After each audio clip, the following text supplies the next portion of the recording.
The village of Braywood sat on the edge of an ancient forest, its thatched roofs huddled together as though bracing against a storm that had yet to come. The air was thick with the scent of pine and damp earth, a constant reminder of the vast, untamed wilds beyond the wooden palisades. It was here, under the shadow of towering oaks and whispering pines, that trouble began to stir. Aaron Moss, the blacksmith's apprentice, was the first to notice something amiss. She had risen early to temper a new batch of horseshoes, the forge's heat keeping the morning frost at bay. As she worked, her hammer striking a steady rhythm, she became aware of an unnatural silence outside. The usual chatter of sparrows and the rustle of leaves had ceased, replaced by an oppressive stillness that set her teeth on edge. "Odd," she murmured, pausing to wipe soot from her brow. Her gaze flicked to the open door, where the light of dawn painted the village square in muted golds and browns. Nothing moved. Even the stray dogs that scavenged near the inn were conspicuously absent. Before she could investigate, the bell at the watchtower rang out, a single, discordant toll that echoed across the village.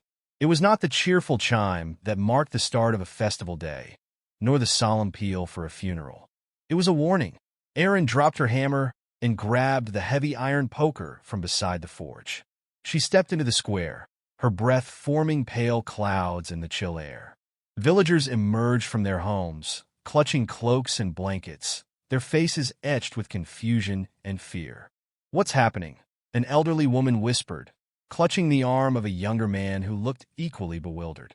At the center of the square, Aldrich Thorne, the village elder, climbed onto a makeshift podium, a pair of overturned barrels lashed together. His usually commanding presence was marred by a deep furrow in his brow. "My friends," he began, his voice steady despite the tension in the air, "our scouts have returned with troubling news. Something stirs in the forest. They speak of shadows moving where no light should reach, of a presence that watches but does not reveal itself." A murmur rippled through the crowd. Erin tightened her grip on the poker, her mind racing. The forest had always been a source of unease, its depths harboring creatures both mundane and mysterious. But this was different. The scouts were seasoned woodsmen, unshaken by mere superstition. "What do you mean, a presence?" someone called out. It was Garrick, the innkeeper, a stout man with a voice like a foghorn. "Is it wolves? Bandits?" Aldrich shook his head. "Neither." The scouts could not name it, only that it felt wrong. They spoke of a sense of dread, as though the trees themselves were alive and watching. "Alive?" Erin blurted before she could stop herself. All eyes turned to her, and she felt a flush rise to her cheeks. "I mean, surely that's just nerves. The forest has always been eerie at night." Aldrich's gaze settled on her, heavy with unspoken weight. "Perhaps," he said, his tone carefully measured, "but we cannot dismiss their warnings. We must prepare. No one is to venture beyond the palisades until we understand what we're dealing with." The crowd dispersed reluctantly, whispers trailing in their wake. Erin lingered, her mind racing. She had grown up hearing tales of the forest's dangers, but they had always seemed like distant echoes of a forgotten past. Now those tales felt all too real. By nightfall, the village was a fortress of locked doors and shuttered windows. The watchtower was manned by 3 guards instead of the usual one, their torches casting flickering light across the square. Erin couldn't shake the unease that had taken root in her chest. She stood by her window, staring into the darkness beyond the palisade, her mind replaying Aldrich's words. A sudden movement caught her eye, a flicker of shadow just beyond the tree line. She leaned forward, squinting. For a moment, she thought it might be an animal, but the shape was wrong. Too tall, too still. Her breath hitched as the shadow shifted, melting into the forest as though it had never been. She waited, her heart hammering in her chest, but the darkness remained undisturbed. "Get a hold of yourself," she muttered, shaking her head. It was nothing, but the unease lingered, and she found herself reaching for the poker once more. The next morning, the scouts returned, their faces pale and drawn. They brought with them a crude bundle wrapped in burlap. The villagers gathered once more in the square, their unease palpable. Aldrich stepped forward, his expression grim. "Show them," he commanded. The bundle was unwrapped, revealing a twisted mass of roots and earth. At first glance, it seemed like nothing more than debris, but as Erin leaned closer, she saw it was not natural. The roots were blackened, as though burned from within, and they formed a crude, humanoid shape. Empty hollows where eyes should have been stared back at her, and the air around it seemed to hum with a faint, malevolent energy. "What is it?" someone whispered. Aldrich shook his head. "We do not know, but it was found at the edge of the forest, standing upright as though placed there." A chill ran down Erin's spine. The figure looked like it had been born from the earth itself, a mockery of life sculpted by an unseen hand. "We cannot ignore this," Aldrich continued. "Whatever this thing is, it is a message, a warning, perhaps, or a challenge. Either way, we must respond." "How?" Garrett demanded, his bravado faltering. "What can we do against something like that?" Aldrich's gaze swept over the crowd, his eyes hard. "We prepare. We strengthen our defenses and send word to the neighboring towns. If this threat is what I fear, we cannot face it alone." Erin stepped forward, her voice steady despite the knot of fear in her stomach. "And what if it doesn't wait? What if it comes before help arrives?" For a moment, Aldrich said nothing. Then, with a sigh that seemed to carry the weight of the world, he replied, "Then we fight." Together, the villagers murmured their assent, though their faces betrayed their fear. Erin gripped her poker tightly, determination hardening her resolve. Whatever lurked in the forest, it would not find Braywood unprepared. As the meeting dispersed, she lingered, her eyes drawn once more to the tree-lean. The shadow she had seen the night before lingered in her mind, a silent promise of what was to come. Deep in the forest, something watched and waited, its patience as vast as the ancient oaks that hid it. The village of Braywood had caught its attention, and now the hunt had begun. This scene sets up the central conflict and introduces key characters, building tension while leaving enough questions unanswered to draw readers further into the story. The confrontation at Ashen Vale. The once vibrant forest of Ashen Vale lay shrouded in an unnatural twilight, the sun a muted glow behind ashen clouds. Jagged trees stood like sentinels, their twisted limbs clawing at the air. A chilling wind whispered through the silence, carrying with it the faint metallic tang of blood. Cale Damaris gripped the hilt of his sword, the blade glinting faintly with a rune-etched glow. His dark hair, damp from the oppressive mist, clung to his brow. Beside him, his sister, Elira, crouched low with her bow drawn, an arrow nocked and ready. Her emerald eyes scanned the shadows, her breath shallow but steady. "This doesn't feel right," she whispered, her voice barely audible. "It never does," Cale muttered, his gaze fixed on the ridge ahead. The valley below was eerily still, save for the faint pulse of crimson light emanating from the ruined temple at its heart. The temple was their target, a crumbling relic of an older age, now the lair of the sorcerer Valus Draker. Once a promising scholar of the arcane, Valus had turned rogue, channeling forbidden powers to rip open the veil between realms. His reckless ambition had unleashed horrors upon their land, and now he sought to complete the ritual that would permanently bind the Netherkin to their world. Cale tightened his grip. "We go now, while the light is weak. If he finishes the incantation—" "We won't let it get that far," Elira interrupted, her voice steel-edged despite her fear. Their plan was simple: strike fast, disrupt the ritual, and take Valus down before reinforcements arrived. But Cale knew simplicity was a thin veneer over the chaos they were about to wade into. A low growl broke the stillness. Cale froze, his heart hammering as shadowy forms emerged from the mist. 6 Netherkin, their elongated limbs moving with a grotesque elegance, advanced. Their eyeless faces glistened, mouths filled with needle-like teeth. Elira released her arrow without hesitation. The shaft streaked through the gloom, burying itself in the lead creature's throat. It collapsed with a guttural screech. Cale surged forward, his sword flaring with azure light as he cleaved through the next 2. Their bodies disintegrated into ash, but the remaining Netherkin converged, their claws slashing at his armor. "Elira," he shouted, ducking a swipe that would have gutted him. "I see it," she replied, loosing another arrow. It struck true, but the numbers were overwhelming. Kale's movements grew frantic, his muscles screaming with exertion. For every creature he cut down, another seemed to emerge from the haze. Just as despair began to claw at him, a blinding burst of golden light erupted to his left. "I was wondering when you'd join the fun," Kale said, panting. Irinder, the Order's most skilled mage, and their only hope for countering Vaelus's dark magic, strode into view. His staff glowed with intricate sigils, and with a sharp incantation, he unleashed a wave of energy that swept through the Netherkin, scattering their ash into the wind. "You're late," Elira said, lowering her bow, but keeping an arrow ready. "I had to make sure no one was tailing us," Irinder replied, his tone curt. "The way to the temple is clear, for now." The trio pressed on, their boots crunching over brittle, blackened soil. As they approached the temple, the air grew heavier, laced with an oppressive heat that made it difficult to breathe. The structure loomed before them, its once grand columns now fractured and blackened.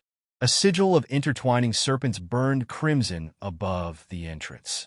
Inside, the chanting grew louder, the guttural syllables reverberating through the ground. Kale glanced at his companions. "This is it?" Irinder nodded. "Stay close. If Vaelus has prepared wards, they'll be deadly." The group moved as one, slipping into the temple's dark maw. The chamber beyond was vast, the ceiling lost in shadow. At its center stood Vaelus, his black robes billowing as he channeled power into a massive, glowing orb suspended above an ancient altar. Tendrils of dark energy coiled outward, feeding the portal that flickered like a storm-tossed sea. "You're too late," Vaelus said, his voice a cold, mocking drawl. He didn't turn to face them, his focus unbroken. "The veil is already tearing.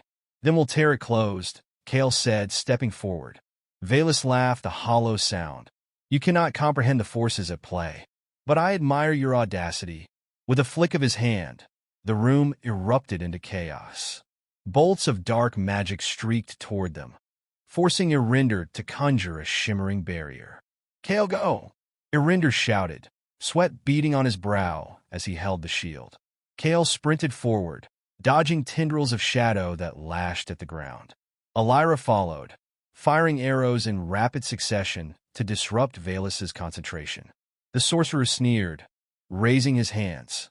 The ground beneath them cracked, and skeletal arms clawed upward, grasping at Kale's legs.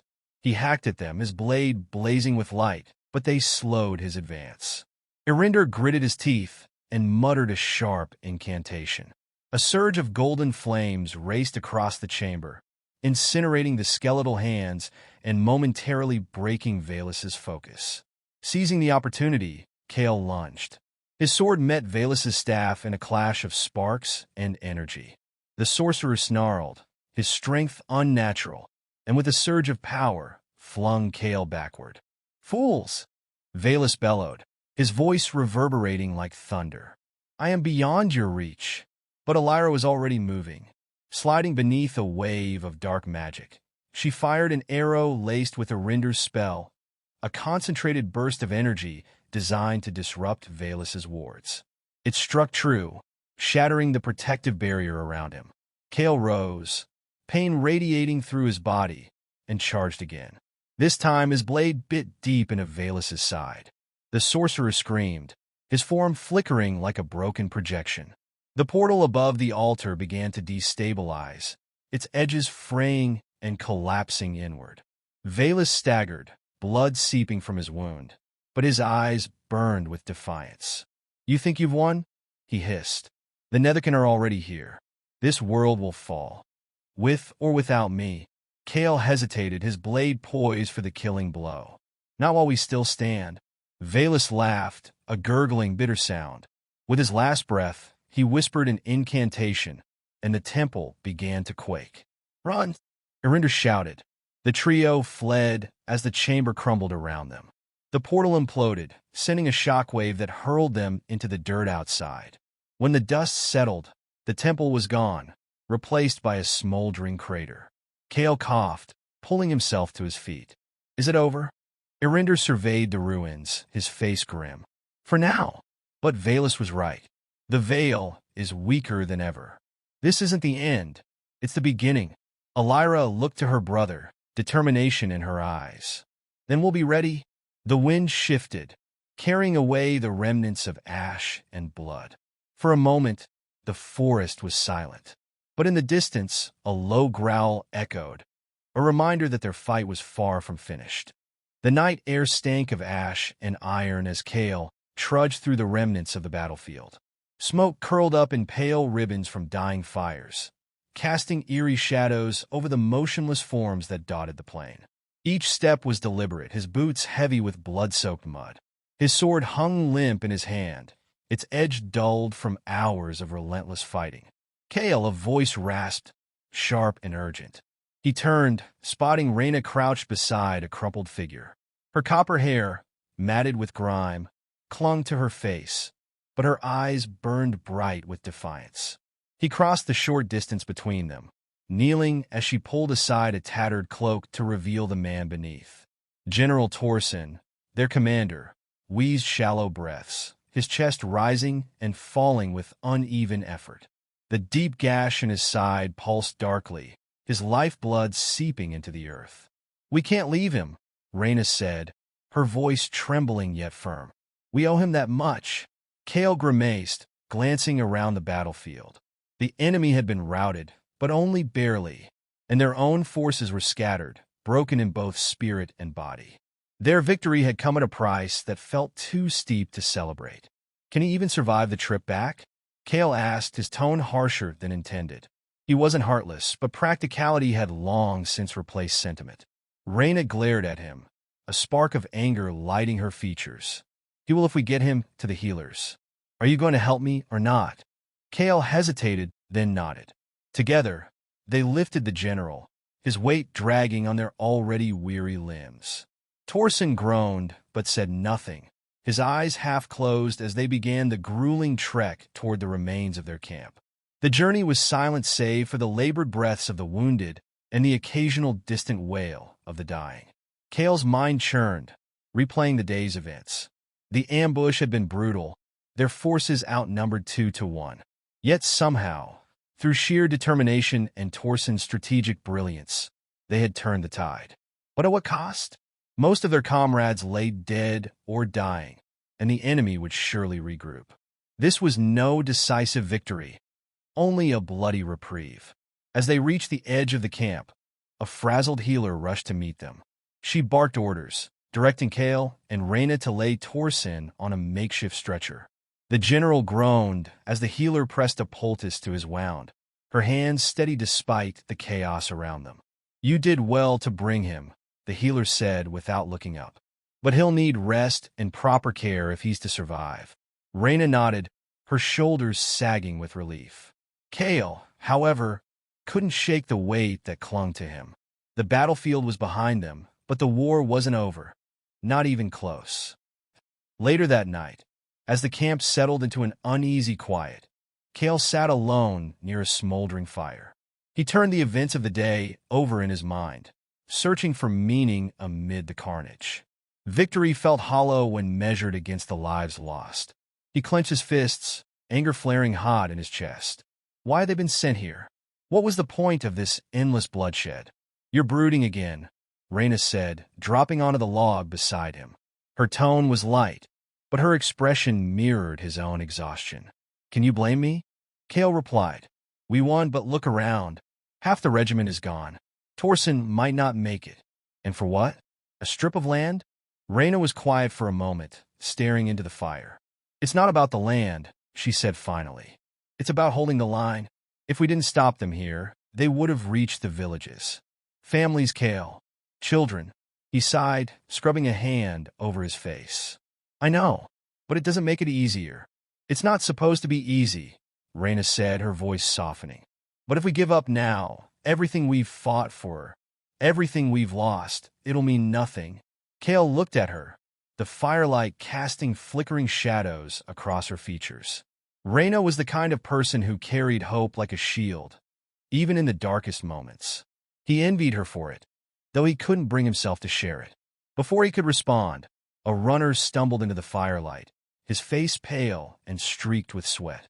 "Kale, Reyna, the general is asking for you." They exchanged a glance before rising and following the runner to the healer's tent. Inside, the air was thick with the scent of herbs and blood.